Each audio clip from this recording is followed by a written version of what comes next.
तो फिल्म की शुरुआत होती है 7 दोस्तों के एक ग्रुप से। ये सब अपनी एक दोस्त का बर्थडे मनाने के लिए एक पुराने मेंशन में आते हैं जो उन्होंने रेंट पर लिया था। पार्टी में ड्रिंक खत्म हो जाती है, पर पार्टी थी तो ड्रिंक तो इन्हें चाहिए ही थी। ये सोचती है कि हम कहाँ से लेकर आए ड्रिंक, क्योंकि मेंशन तो आबादी से काफी दूर है, पर इनको चाहिए तो थी। इसलिए वो सोचते हैं कि इतना बड़ा मेंशन है, जरूर यहाँ ड्रिंक्स तो होंगी ही। इसलिए वो अपनी तलाश शुरू कर देते हैं। जी हाँ, वो बेसमेंट के पास आ जाते हैं जिसका दरवाजा लॉक था। दरवाजा बंद था तो इन्हें जाहिर है चले जाना चाहिए था, बेसमेंट को नजरअंदाज कर देना चाहिए था, मगर वो सब एडवेंचर की मूड में थी। उन दोस्तों ने ताला तोड़ दिया और नीचे चले गए। नीचे पुरानी चीजों का ढेर लगा हुआ था, जिससे ऐसा लग रहा था कि ये घर किसी कलेक्टर का है, यानी जिसे सामान जमा करने का शौक हो। वहाँ उन्हें एक पुराना बॉक्स मिलता है जिसमें टैरो कार्ड्स होती है। टैरो कार्ड दरअसल ताश की पत्तों की ही तरह होते हैं, लेकिन एक कार्ड चुनने पर आपके बारे में रीडिंग करके बताया जाता है कि आप किस तरह के हैं और आगे आपको कैसे रहना है और आपके साथ क्या क्या हो सकता है। कार्ड पर डीमन, डेविल, शैतान, विच, चुड़ैल के नाम भी होते हैं। कार्ड के मुताबिक इनमें से जो भी आपकी रीडिंग आएगी आपके साथ वही होगा। ये कार्ड्स बहुत ज्यादा ही अजीब थी। कार्ड्स को देखकर लग रहा था कि किसी ने हाथ से खुद बनाए हैं। हेली जो टैरो कार्ड्स की रीडिंग कर सकती थी, सब उसे अपना अपना होरोस्कोप बताने के लिए कहते हैं, मतलब उनकी किस्मत का हाल, उनका फ्यूचर के आगे क्या होगा और उनके नेचर के बारे में। हेली पहले मना कर देती है क्योंकि दूसरों के कार्ड्स इस्तेमाल करना मना होता है, लेकिन उसकी दोस्त का बर्थडे था इसलिए हेली उनकी बात मान जाती है। उसे हालांकि अंदर से कुछ गलत होने का एहसास था, लेकिन वो अपने दोस्तों की बात को नजरअंदाज नहीं करना चाहती थी। इसलिए सब ऊपर जाकर शुरू करते हैं टैरो कार्ड्स की रीडिंग। 12 कार्ड्स को इन्होंने सर्कल में रख दिया और सबसे आखिरी 13वें कार्ड को बीच में, क्योंकि वो फाइनल कार्ड होगा, सबसे आखिरी वाला तो सबसे खास होगा। वो पहला नंबर हेली की उसी दोस्त का लगा जिसका बर्थडे था। उसका कार्ड द हाई प्रीस्टेस निकला। हेली ने उसे कहा कि तुम्हें हर चीज को लेकर क्यूरियोसिटी होती है, ये क्या हो रहा है, क्यों हो रहा है, उस तजस्सुस को जानने के लिए तुम कोशिश करती हो और तुम्हारी क्यूरियोसिटी ही तुम्हें मुसीबत में डाल सकती है। तुम कामयाबी की सीढ़ी चढ़ रही हो, लेकिन आराम से चढ़ो वरना फिसल सकती हो, गिर सकती हो, जिससे गहरा झटका लग सकता है, क्योंकि ये वार्निंग उस विच की है जो तुम्हारे कार्ड पर आई है, यानी कि हाई प्रीस्टेस। इसके बाद बारी आई हेली की दूसरी दोस्त की। उसका कार्ड था द हैंगमैन। हेली ने उसे कहा कि तुम्हें टेक्नोलॉजी से मुताल्लिक मुसीबत का सामना करना पड़ेगा, पर घबराना मत, सब ठीक हो जाएगा, बस तुम प्रॉब्लम को देखकर घबरा मत जाना, भागना मत। इसके बाद अगला नंबर आता है दूसरी दोस्त पेज का। उसका कार्ड था द मैजिशियन। हेली उसे कहती है कि तुम्हें कोई 2 हिस्सों में खींचेगा, तुम्हें वहाँ पर बंद कर देगा, पर वो इसे नजरअंदाज कर देती है। अब एक दोस्त पैक्सटन बाथरूम जाता है, उसे बालकनी में कोई दिखाई देता है, मगर जब लाइट ऑन की तो वहाँ कोई भी नहीं था। अगला नंबर हेली की मेड फ्रेंड का था, लेकिन वो हेली से रीडिंग लेने से मना कर देता है क्योंकि उनका झगड़ा हो चुका था। उसकी जगह पैक्सटन आकर बैठ जाता है। उसका कार्ड द फूल निकलता है। हेली उसे कहती है कि जल्दबाजी में कोई फैसला मत लेना, तुम्हें ट्रैप महसूस होगा कि तुम फंस गए हो, लेकिन तुम अपने करीबियों पर भरोसा करना। एक दरवाजा अगर बंद होगा तो दूसरा दरवाजा खुल जाएगा और तुम अपने दोस्तों के लिए कहीं ना कहीं से आ ही जाओगे। अब अगली बारी थी पेज की दोस्त की। उसका कार्ड द हर्मिट था। अब ये लड़का अपने असूलों को तोड़ने वाला था, इसीलिए उसे बताया गया कि हर्मिट की लाइट जो है वो तुम्हें गलत रास्ते पर ले जा सकती है और तुम्हारे सामने प्यार के जो रास्ते खुल रहे हैं उन पर सोच समझ के चलना, और तुम्हें कहीं से पैसे भी मिलने वाले हैं। सबकी रेटिंग हो गई थी और अब बस हेली का दोस्त ही बचा था, इसलिए वो भी आगे आ ही जाता है। उसका कार्ड निकलता है द डेविल। उसे बताया जाता है कि तुम अपने रिश्तों को खराब कर रहे हो, तुम डीमन का सामना करो, या तो तुम्हें किसी की कुर्बानी देनी पड़ेगी या किसी अपने को खोना पड़ेगा। अगर तुम चाहते हो कि ऐसा ना हो तो डीमन का मुकाबला करना। सबकी रीडिंग होने के बाद हेली ने अपनी रीडिंग भी कर ली। उसका फाइनल कार्ड था डेथ। उसके लिए ये था कि प्यार ही उसकी मौत की वजह बनेगा और अगर उसकी मौत ना हुई तो नई शुरुआत हो जाएगी। हेली इस बात को सीरियस नहीं लेती, पर अंदर ही अंदर उसे अजीब सा भी महसूस हो रहा था। अगली सुबह सब वापस निकल पड़ते हैं। रास्ते में ये लोग एक गैस स्टेशन पर रुके, जहाँ पेज की दोस्त के एक कार्ड को स्क्रैच करने से $7,000 निकल गई, जिससे वो काफी खुश हो जाता है। लेकिन एक तरह से ये उसकी टैरो रीडिंग पूरी हो गई कि तुम्हें कहीं से पैसे मिलने वाले हैं। रात को सब अपने अपने घर चले जाते हैं, जबकि हेली की दोस्त जिसका बर्थडे था वो हॉस्टल चली जाती है। वो जब नहाकर बाहर निकलती है तो देखती है कि एक सीढ़ी एटिक से नीचे आ रही है। तब उसे चुपचाप ऊपर करके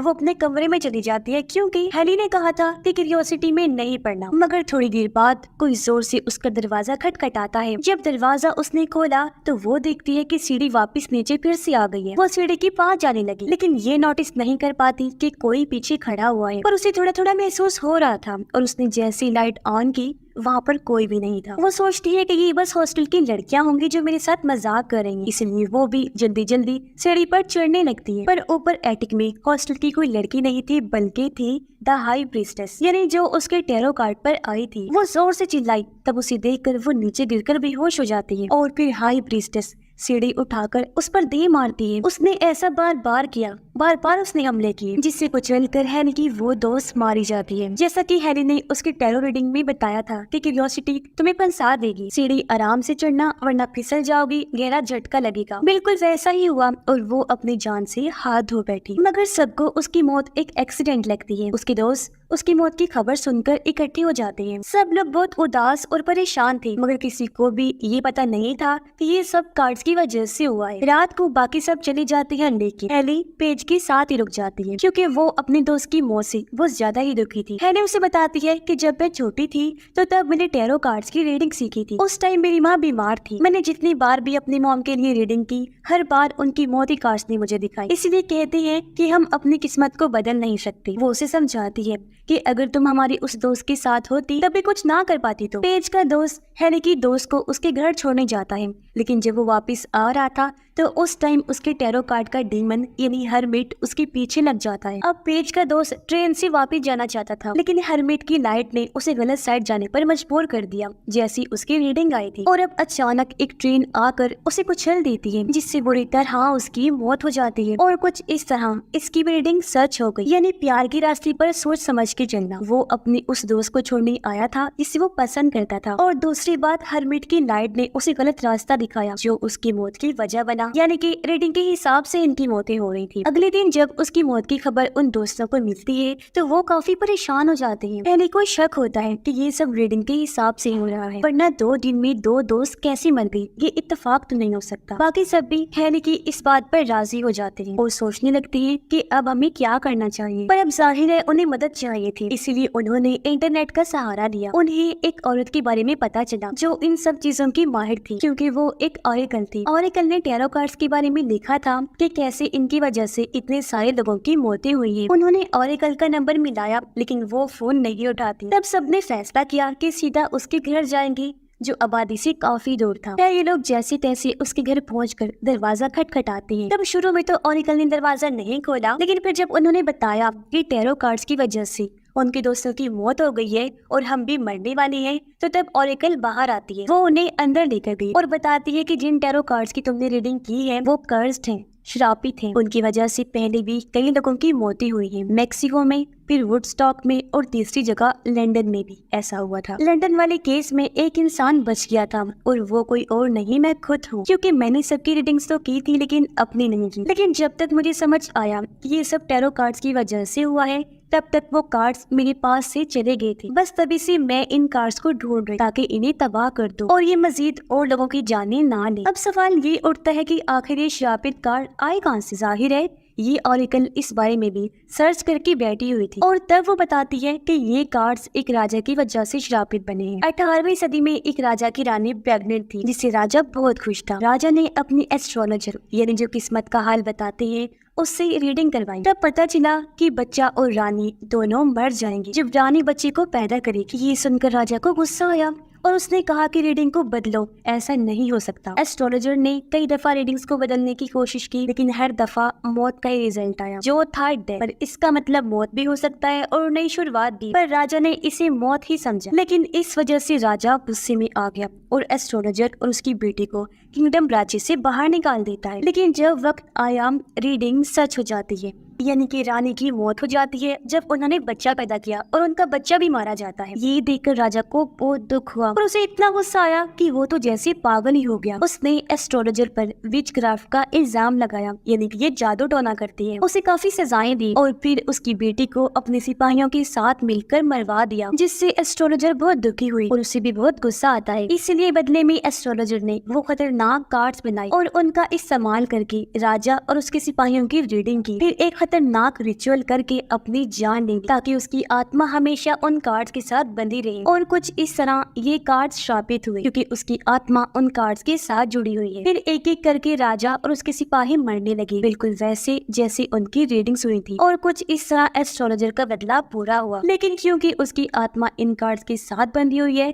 इसलिए जब भी कोई इन कार्स का इस्तेमाल करता है उसकी भी मौत हो जाती है। और अब क्योंकि कार्स के श्रापित होने की वजह से ये सब भी श्रापित है, तो इसका मतलब इनकी भी मौत होकर रहेगी। अब बचने का सिर्फ एक ही रास्ता है और वो है इन कार्स को हमेशा के लिए तबाह करना। ये सब सुनने के बाद हैरी और उसकी दोस्त मैंशन की तरफ चले जाते हैं, यानी जहाँ वो कार्स थे। लेकिन रास्ते में उनकी गाड़ी एक पुल पर बंद हो जाती है। इस वक्त हैरी को यकीन हो जाता है कि कुछ बहुत बुरा होने वाला है। अब की रीडिंग सच होने वाली थी हैरी की दोस्त की, यानी हैंगमैन वाली, जिसे कहा गया था कि टेक्नोलॉजी के मुताबिक उसे मसला आएगा, यानी कि पुल प्रॉब्लम देखकर भागना नहीं, लटक मत जाना। लेकिन वो ऐसा ही करती है जो करने से उसे मना किया गया था। उसने भागना शुरू कर दिया। तब रीडिंग के मुताबिक हैंगमैन आया और उसे सच में लटका कर वहाँ से चला जाता है, यानी उसको बहुत बुरी मौत देता है। सबके सामने ये वाकया हुआ था और अब कोई शक नहीं रहता कि ये सब कार्स की वजह से हो रहा है, मगर वो लोग बहुत डर जाते हैं। ये देखकर पैक्सटन कहता है कि मैं वापस उस जगह पर नहीं जाना चाहता जहाँ से सब शुरू हुआ था। मैं अपनी जिंदगी बचाना चाहता हूँ, इसीलिए वो अकेला ही घर की तरफ निकल पड़ता है। हालांकि इसे कहा गया कि जल्दबाजी में कोई कदम मत उठाना, लेकिन ये तो वही कर रहा था और बस इसी वजह से इसकी रीडिंग के हिसाब से फॉल डीमन इसके पीछे लग जाता है, जो देखकर वो काफी डर गया और जल्दबाजी में वो लिफ्ट में चढ़ जाता है। मगर वो यहाँ फंस गया था, जैसा कि उसकी रीडिंग में आया था कि तुम ट्रैप महसूस करोगे, क्योंकि तभी फूल उसके सामने आ जाता है, यानी कि उसकी मौत। हैरी और बाकी दोस्त मैंशन पहुंचकर टैरो कार्ड्स को आग में फेंक देते हैं, लेकिन वो ये देखकर काफी चौंक गई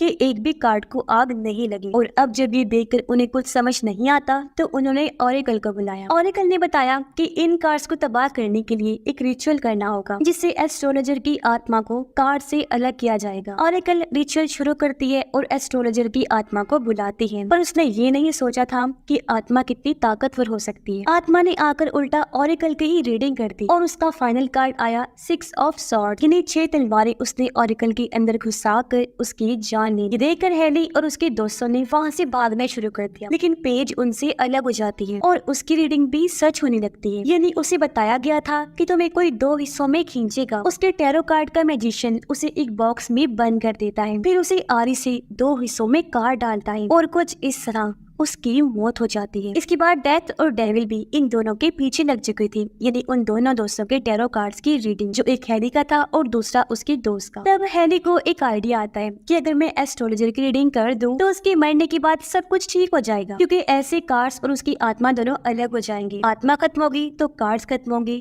कार्ड्स खत्म होंगी तो कर्स भी टूट जाएगा, वो भी हमेशा के। हैरी ने फैसला कर लिया था कि उसको ये खेल खत्म करना पड़ेगा, वरना सब कुछ बर्बाद हो सकता था। अभी तक हैरी खुद ही बता रही थी कि किस्मत को हम बदल नहीं सकते, लेकिन अब क्योंकि वो पूरे यकीन से कह रही थी तो अब तो किस्मत पक्का बदलने वाली थी। पर इनकी बातों ही बातों में डेविल उसकी दोस्त को खींचकर ले जाता है और डेथ यानी कि मौत हैरी के पीछे पड़ जाती है। प्यार तुम्हारी मौत की वजह बनेगा, ऐसी उसकी रीडिंग थी। हैरी ने प्यार का सहारा लेकर अपनी किस्मत को बदलने की कोशिश की, पर प्यार को तो यानी उसकी दोस्त को तो डेविल ले गया और इसलिए अब बस मौत ही बची थी। डेथ ने आकर हैरी को पकड़ लिया, लेकिन तभी प्यार वापस आ जाता है, यानी उसका दोस्त। उसकी दोस्त की रीडिंग थी कि तुम्हें डीमन का सामना करना होगा, वरना तुम किसी करीबी को खो दोगी। अब वो डीमन का सामना कर रहा था, जबकि हैरी ने उस एस्ट्रोलॉजर की आत्मा के लिए रीडिंग कर दी और अब उसका फाइनल कार्ड भी डेथ ही निकलता है, बिल्कुल हैरी की तरह। अब अगर डेथ आत्मा को पहले ले गई तो हैरी बच जाएगा। हैरी की दोस्त का पता नहीं कि वो बचेगा या नहीं, क्योंकि डेविल उसे खींच कर ले जा रहा था। यहाँ हैरी एस्ट्रोलॉजर की आत्मा को कह रही थी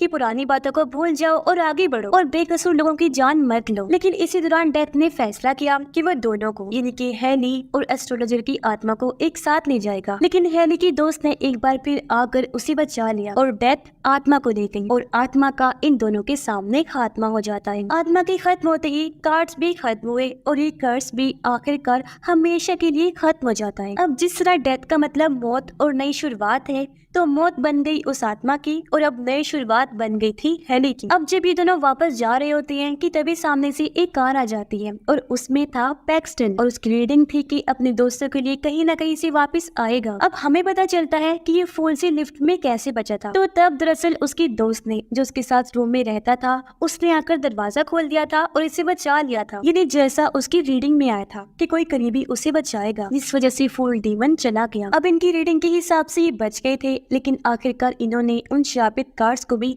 हमेशा हमेशा के लिए बर्बाद कर दिया, यानी कि अब किसी की भी मौत इस तरह नहीं हो। और इसी के साथ ये फिल्म भी इधर ही खत्म हो जाती है।